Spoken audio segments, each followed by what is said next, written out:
Akhirnya Luis Diaz bertemu kembali dengan sang ayah setelah horor 12 hari penculikan. Bintang Liverpool dan timnas Kolombia Luis Diaz akhirnya bisa kembali berkumpul dengan sang ayah. Ini pertama kalinya Diaz bertemu ayahnya setelah horor penculikan. Beberapa pekan lalu ayah Diaz, Luis Manuel Diaz, diculik dan ditahan oleh Tentara Pembebasan Nasional Kolombia atau ILN. Dia sempat ditahan selama 12 hari sampai akhirnya dilepas pada 9 November 2023 lalu. Setelah dilepas ILN, ayah Diaz sempat diserahkan kepada Komisi Kemanusiaan yang terdiri dari PBB dan perwakilan Gereja Katolik. Baru-baru ini Diaz pulang ke Kolombia untuk menjalani tugas internasional bersama tim nasional. Saat itulah akhirnya dia punya kesempatan bertemu dengan sang ayah. Terlihat dalam beberapa foto yang beredar di akun resmi tim nasional Kolombia, sang ayah tidak bisa menahan tangis saat bertemu dengan putranya, winger Liverpool tersebut. Selain Diaz dan ayah, pertemuan itu juga dilengkapi oleh beberapa saudara dan kerabat lainnya. Pada awalnya ILN menculik kedua orang tua Diaz sekaligus ibunya Chilenis Marulanda juga sempat ditahan selama beberapa waktu, tapi akhirnya dilepas dengan cepat. Sayangnya proses negosiasi untuk rilis ayah Diaz tidak secepat seperti kasus ibunya.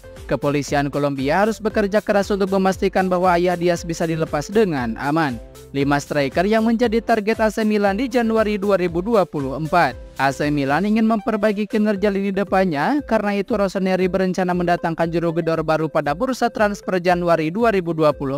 Olivier Giroud saat ini menjadi andalan di lini depan Milan. Bomber asal Prancis tersebut sudah menunjukkan performa yang cukup bagus. Sampai sejauh ini Giroud sudah mencetak 6 gol dari 9 pertandingan Serie A. Pemain berusia 37 tahun tersebut juga membuat 3 assist. Namun Giroud tidak punya pelapis yang memadai. Luka Jovic dan Noah Okafor belum bisa tampil sesuai diharapkan setelah didatangkan pada awal musim ini. Jika keadaan tidak berubah selama 2 bulan ke depan, Milan berencana mendatangkan penyerang baru. Ada beberapa nama yang masuk dalam radar Rossoneri. Yang pertama, Mehdi Taremi. AC Milan hampir mendatangkan Mehdi Taremi pada bursa transfer musim panas kemarin. Namun kepindahan Taremi ke San Siro pada akhirnya tidak terwujud. Sampai sejauh ini Taremi belum menandatangani kontrak baru bersama Porto. Rossoneri kabarnya ingin kembali mendekati sang pemain pada Januari mendatang. Pada musim ini, Taremi sudah memainkan 13 pertandingan di semua ajang. Dia berhasil mencetak 3 gol dan 3 assist dari penampilannya tersebut. 2. Jonathan David.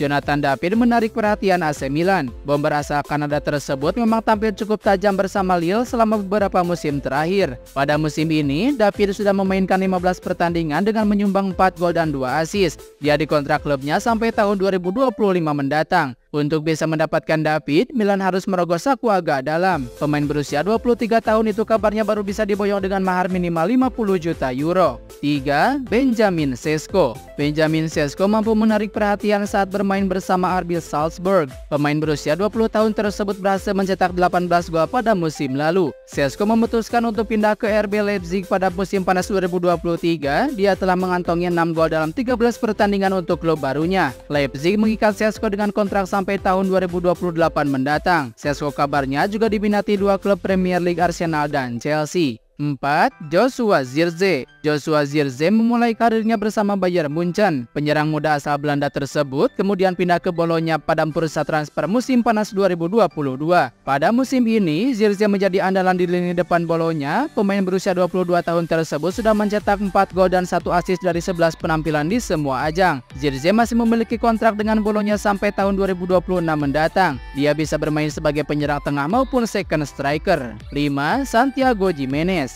Striker Feyenoord Santiago Gimenez sebenarnya belum lama berkarir di Eropa. Gimenez keluar dari Meksiko dan menjejakkan kakinya di Belanda pada awal musim 2023-2024. Di musim pertamanya membela Feyenoord, Gimenez langsung tajam. Dia mencetak 28 gol dan 3 assist dari 50 pertandingan di seluruh kompetisi. Ketajaman Gimenez terus berlanjut pada musim ini. Pemain berusia 22 tahun tersebut sudah mengemas 15 gol dari 12 pertandingan di berbagai ajang. Syarat timnas Indonesia U17 lolos ke babak 16 besar Piala Dunia U17 2023 meski kalah dari Maroko. Timnas Indonesia U17 dipaksa menelan kekalahan dalam laga terakhir grup A Piala Dunia U17 2023. Garuda Muda takluk 1-3 kontra Maroko di Stadion Gelora Bung Tomo, Surabaya, Kamis 16 November 2023 malam. 3 gol Maroko dicetak oleh oleh Anas Alawi menit 29, Abdel Hamid Eid Budlal menit ke-39, dan Mohamed Hamoni menit ke-64. Sedangkan satu-satunya gol timnas Indonesia U17 lahir dari eksekusi tendangan bebas Nabil Asyuro menit ke-42. Meski kalah dari Maroko, kans timnas Indonesia U17 untuk lolos ke babak 16 besar Piala Dunia U17 2023 masih terbuka. Bagaimana hitung-hitungannya? Timnas Indonesia U17 menduduki posisi ketiga dengan mengemas 2 poin. Untuk saat ini, Indonesia masih berpeluang menembus 16 besar, sebab Garuda Muda masuk 4 tim posisi ketiga terbaik. Kans Indonesia masih ada, syaratnya Korea Selatan 0 poin yang berada di grup E dan Meksiko 1 poin grup F tidak menang dalam laga terakhir. Dengan begitu, 2 tim dari grup lain itu tidak bisa menggeser posisi timnas Indonesia U17 di klasemen tim peringkat ketiga. Korea Selatan bakal berjumpa dengan Burkina Faso, sementara Meksiko menghadapi Selandia Baru dalam laga terakhir grupnya.